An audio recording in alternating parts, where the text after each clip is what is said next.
Hello students, जो question आपको screen पे दिख रहा है ये क्लास 10 का सीबीएसई बोर्ड का क्वेश्चन है। ठीक है, very important question.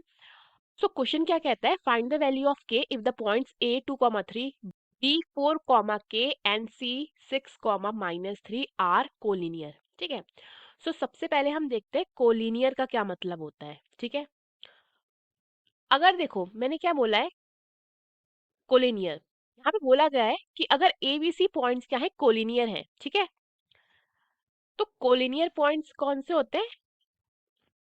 They lie on the same line.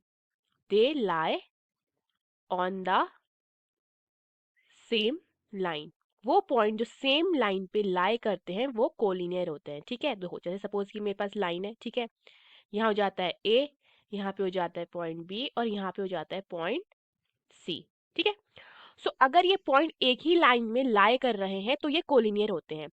अगर ये एक ही लाइन में लाई कर रहे हैं दैट मीन्स अगर मैं area of triangle A B C find करूंगी तो वो किसके इक्वल हो जाएगा? जीरो, क्योंकि बन ही नहीं रहा है, तो ट्राइंगल बन ही नहीं रहा है तो उसका एरिया क्या हो जाएगा? जीरो हो जाएगा। ठीक है, सो यहाँ पे बेसिकली हम क्या करेंगे, एरिया ऑफ ट्राइंगल को is equal to zero put करेंगे।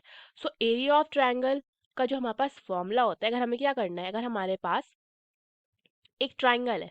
ठीक है, फाइन लेट्स वो ट्राइंगल है, हमें ए के कोऑर्डिनेट्स पता है, लेट्स से वो है x1, y1, बी के कोऑर्डिनेट्स पता है दैट मीन्स x2, y2, सी के कोऑर्डिनेट्स पता है दैट मीन्स x3, y3। ठीक है, एंड हमें इनका एरिया ऑफ ट्राइंगल फाइंड करना है। ठीक है, area of triangle A B C.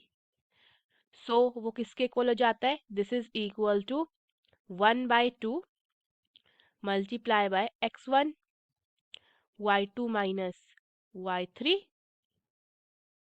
Plus x2, y3 minus y1 plus x3, y1 minus y2। Fine, ये चीज क्लियर है। सो हमें हमारे पास जो पॉइंट्स है, ठीक है, हमारे पास पॉइंट्स है, पॉइंट ए है 2, 3, सो ये हमारा क्या हो जाता है x1, y1।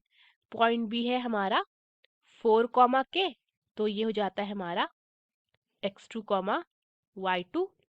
पॉइंट सी है हमारा 6, -3, सो ये हो जाता है हमारा x3, y3। ठीक है, अब हम क्या कर सकते हैं, एरिया ऑफ ट्राइंगल में पुट कर सकते हैं।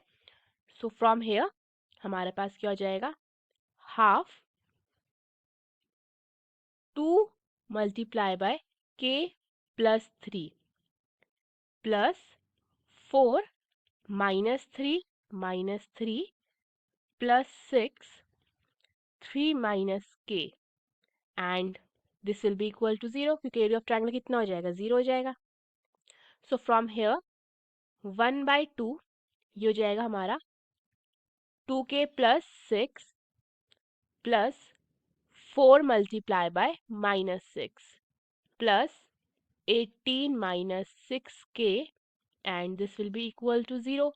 ठीक है, सो यहाँ से ये हो जाएगा हमारा 1/2 मल्टीप्लाई बाय, ये हो जाएगा हमारा 2k plus 6 minus 24 plus 18 minus 6k, and this will be equal to zero. ठीक है, तो यहाँ से 2k माइनस 6k कितना हो जाएगा? -4k। ठीक है, एंड यहाँ से हमारा कितना हो जाएगा?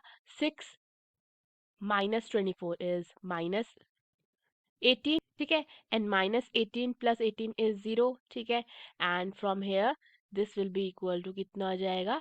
0 मल्टीप्लाई बाय 2। सो यहाँ से -4k will be equal to zero. So k कितना आ जाएगा? k हो जाएगा हमारा जीरो। हमें क्या करना था, k की वैल्यू फाइंड करनी थी। सो k की वैल्यू हमारी कितनी आ जाती है? जीरो। सो अगर आपका कोई भी डाउट हो तो आप कमेंट सेक्शन में पूछ सकते हैं। एंड अपनी नीट की फाउंडेशन टू ड्रॉपर बैच की कोचिंग आज ही स्टार्ट कीजिए विद स्मार्ट एडुटेक, और आप एक कोई भी सब्जेक्ट का फुल पैकेज ले सकते हैं। Thank you.